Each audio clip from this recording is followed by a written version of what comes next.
লাউ পাতার ভর্তা এভাবে বানালে মনে হবে সমস্ত ভাত এই ভর্তা দিয়ে খেয়ে ফেলি। এটা খেতে এতটাই মজার হয় যে আজকে আপনাদেরকে করে দেখাবো বাটাবাটির ঝামেলা ছাড়া লাউ পাতার ভর্তা। আশা করছি পুরো রেসিপিটা আপনাদের অনেক অনেক ভালো লাগবে। আসসালামু আলাইকুম, কেমন আছেন সবাই? আশা করছি সবাই অনেক অনেক ভালো আছেন। আমি আলহামদুলিল্লাহ ভালো আছি।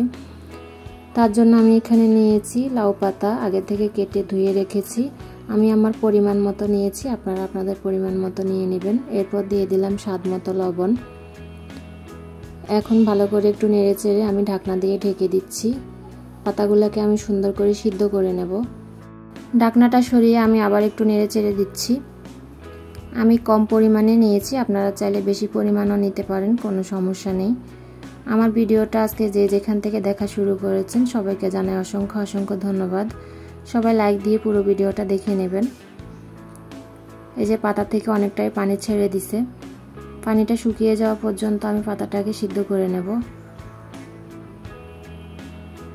এখন নেড়ে চেড়ে আমি আবার একটু ঢাকনা দিয়ে ঢেকে দেব।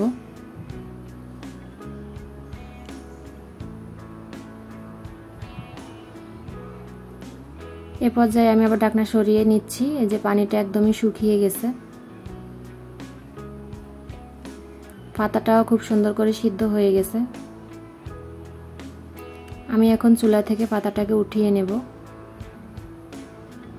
এখন ওই কড়াইয়ে আমি দিয়ে দিলাম পরিমাণ মতো তেল, দিয়ে দিলাম রসুন। এখন রসুনটাকে ভালো করে নেড়েচেড়ে ভেজে নিচ্ছি।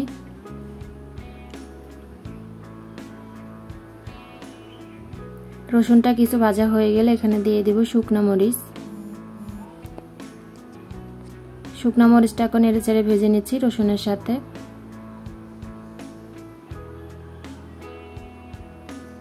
যে পর্যায়ে শুকনো মরিচ এবং রসুন খুব সুন্দর করে ভাজি হয়ে গেছে, কালারটা চেঞ্জ হয়ে গেছে।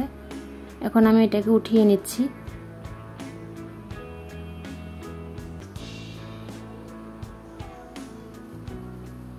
লাউ পাতার ভর্তাটা খেতে অসম্ভব মজার হয়েছিল, বাসায় একবার হলো ট্রাই করে দেখবেন।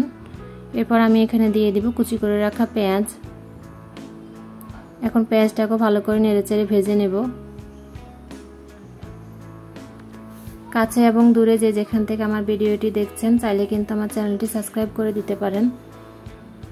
আমার রেসিপিগুলো যদি আপনাদের কাছে ভালো লেগে থাকে চাইলে লাইক কমেন্ট শেয়ার করে দিতে পারেন। এই যে আমার পেঁয়াজগুলো ভাজি হয়ে গেছে, এখন আমি পেঁয়াজগুলোকে উঠিয়ে নিচ্ছি। পেঁয়াজগুলো উঠানো হয়ে গেলে আমি আগে থেকে সিদ্ধ করে রাখা শাকগুলোকে একটু তেলের উপরে ভেজে নিচ্ছি।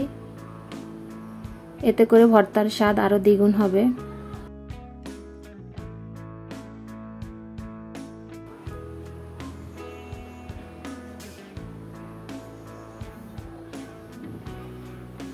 এই যে পাতাটা মোটামুটি ভাজা হয়ে গেছে, আমি এখন পাতাটাকে উঠিয়ে নেব।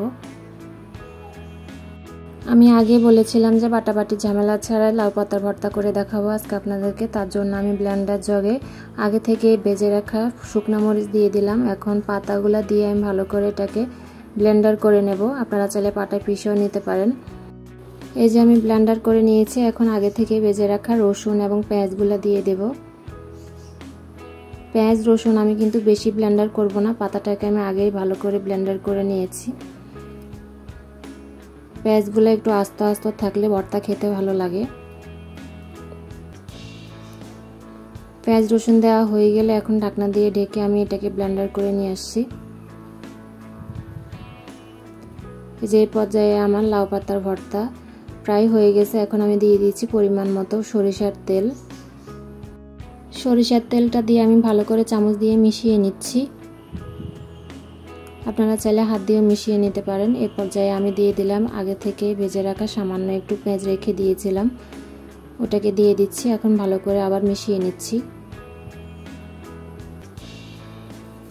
মেখে নিলে ব্যাস হয়ে গেল আমার আজকের মজাদার লাউ পাতার ভর্তা। এই যে আমি একটু পরিবেশন করে নিয়েছি, অনেক মজার হয়েছিল এই ভর্তাটা। এভাবে বানিয়ে খেলে কিন্তু অসম্ভব মজার হয়, আপনি এর স্বাদ ভুলতেই পারবেন না। কোনো রকম ঝামেলা এবং বাটাবাটি ছাড়া কিন্তু খুব সহজে আপনি এই ভর্তাটা বানিয়ে নিতে পারবেন এবং খেতে অসম্ভব মজার হয়। আমার আজকের লাউ পাতার ভর্তা রেসিপি কেমন লেগেছে অবশ্যই কমেন্টে জানাতে ভুলবেন না। আজকের মতো আমি রিমা এখানে বিদায় নিচ্ছি। আসসালামু আলাইকুম, আল্লাহ হাফেজ।